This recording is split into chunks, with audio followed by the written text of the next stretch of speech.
Hello दर्शक महानुभावहरु नमस्कार। सधैँ चाहिँ म आज पनि उपस्थित भइसकेको छु तपाईहरुको माझ हरर स्टोरी पोडकास्ट लिएर।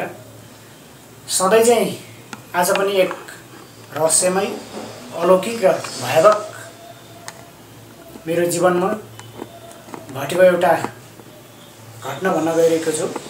कृपया यहाँहरुले भिडियो अन्तिमसम्म हेरेर कथा सुनेर साथ दिदिनु होला। आउनुहोस् कति पनि ढिला नगरी भिडियो स्टार्ट गरौँ। कथा चाहिँ आजभन्दा करिब 4-5 वर्ष अगाडिको कथा हो। म चाहिँ जहिले पनि साँझपट्टि जान्थेँ। जाने क्रममा चाहिँ त्यो पुनीको बेला चाहिँ 5 दिन चाहिँ जहिले पनि सबै त्यो भेरी गोठालाभरि घरतिर आयो मेला हेर्ने।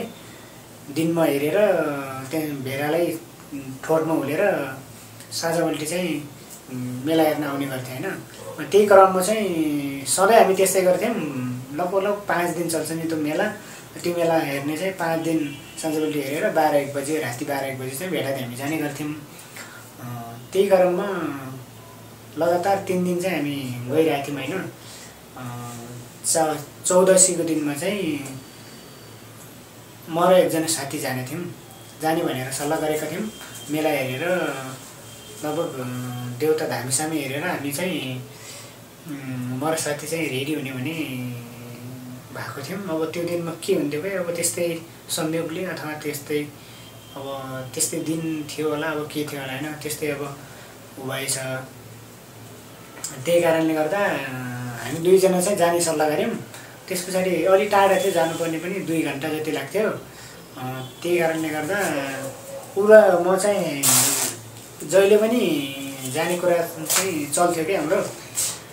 त्यसै क्रममा त्यो साथीले चाहिँ आज नजाने यार, अलि कता डर लागेको छ, अलि टाढा छ, बिचमा जङ्गल छ त्यत्रो, अनि भोलि बिहान कहाँ जान न, त्यति भेडाहरू त भेटिहाल्छु नि बिहान उल्टी जाँदाखेरि भन्दै थियो। मैले भने भोलि बिहान जानु र अहिले जानुमा धेरै फरक छ भाइ हैन। अब भोलि बिहान जाँदाखेरि चाहिँ भेडाहरू हरिन सक्छन्, कता जान सक्छन्। अब अहिले जाँदाखेरि चाहिँ हामीलाई फाइदा हुन्छ, किनकि हरिन पाउँदैनन् नि त, भाग्न पाउँदैनन् भनेर चाहिँ हामीले भन्यौँ। त्यस पछाडि मेरै भन्ने मानेर उसले पनि ल जाम त भन्ने भयो हैन। उसले चाहिँ मलाई चाहिँ थाहा थिएन त्यो डराउँछ तर्साउँछ बाटोमा। जस्तै हुने निश्चित एउटा ठाउँमा एउटा मान्छे मरेको रहेछन् क्या, पहिला लोटेर मरेका रहेछन्। त्यहाँ चाहिँ उसले थाहा पाएको रहेछ, मलाई चाहिँ थाहा थिएन। त्यो जाँदा रुखबाट लोटेको मान्छे रहेछन् क्या, नजिकै पुगिहालेछ। उसले भन्यो म चाहिँ अलि अगाडि जान्छु, मलाई चाहिँ अगाडि लगाए भन्यो हैन। त्यस पछाडि मैले चाहिँ लाग भने मेरो हातमा चाहिँ मोबाइल थियो, उसको हातमा पनि सानो मोबाइल थियो क्या, सानो मोबाइल थियो। उसले भन्यो यहाँबाट अलि सजिलो है, अलि चलाक हुनु, भाग्नुपर्छ, अलि तर्साउनु सक्छ अनि भन्दै थियो। मलाई त के कुरा गरेको होला हैन। अब के तर्साउला र, अब मान्छेको मनमा डर हो, केही पनि तर्साउँदैन कि भन्ने कुरा हो। त्यस पछाडि त्यति भनेर नसकिँदा बित्तिकै पछाडिबाट चाहिँ ठ्याक्क ढुङ्गा हान्दा नगर्यो के, ढुङ्गा हानिसक्यो के भन्दा पनि पछाडिको रुखमा चाहिँ ढुङ्गा हानेर त्यो रुखमा ढुङ्गा हानेर चाहिँ तर्साइसक्यो। उसले चाहिँ तर्साइसक्यो भनेर चाहिँ ऊ चाहिँ करायो। मैले चाहिँ कहाँ तर्साएर क्या, अनि भने मैले नसुने यस्तो गरेँ। फेरि अगाडिबाट हान्यो। फेरि अगाडिबाट हान्दाखेरि मलाई चाहिँ साँच्ची लाग्यो कि मनमा चाहिँ अलि डर पस्यो।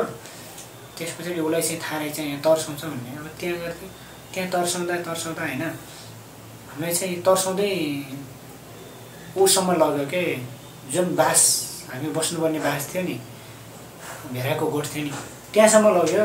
तर्साउँदै अघि पछि ढुङ्गा हानेको छ। कहिले मान्छे चिच्याएको जना गर्छ, कहिले मान्छे कराएको जना गर्छ, कहिले बच्चा कराएको जना गर्छ, कहिले ढुङ्गा हान्छ, कहिले के गर्छ। अनि त्यो गर्दै डराउँदै गयौँ हैन। त्यो दिनसम्म त अहिले पनि झल्के आउँछ कि। तर त्यो ठाउँमा त्यो त्यहाँदेखि हामीले चाहिँ लग्न पनि छोडिदियौँ हैन। के अरे त्यो भेडाहरू लगेर चराउन पनि छोडिदियौँ हैन। अरू कोही लक्षण होला हामीले चाहिँ 4-5 वर्ष भइसक्यो छोडिदिइसक्यौँ। त्यस पछाडि त्यो रातभरि हामीलाई सुत्न दिएन के, कहिले कराएको छ, कहिले मान्छे बोलाएको जस्तो गरेको छ, कहिले के गरेको छ वागदिक बनाएर रातभरि हामीलाई सुत्न नदिएर उसले चाहिँ त्यो डराउँछ म त जान्न भनेर चाहिँ सुनेको रहेछ पहिला।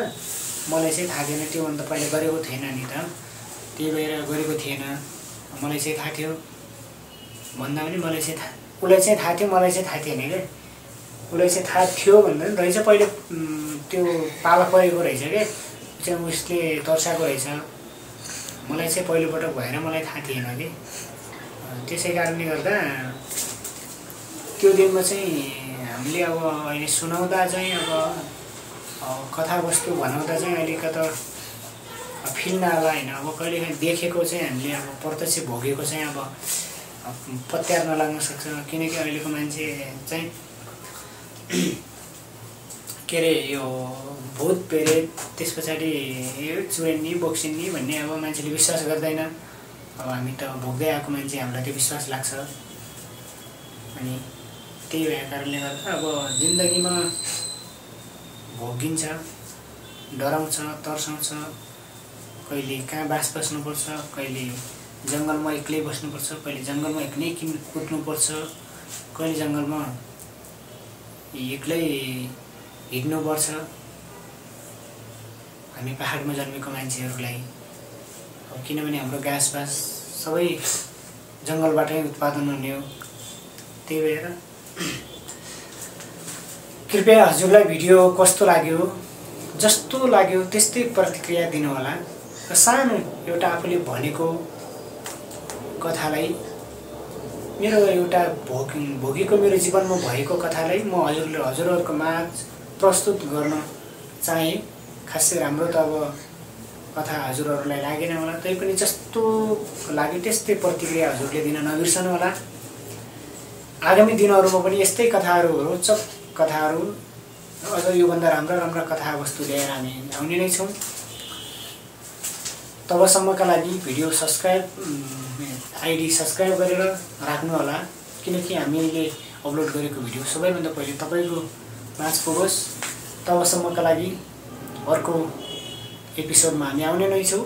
तबसम्मका लागि हामीलाई बिदा दिनुहोस्। हस्त, नमस्ते, धन्यवाद।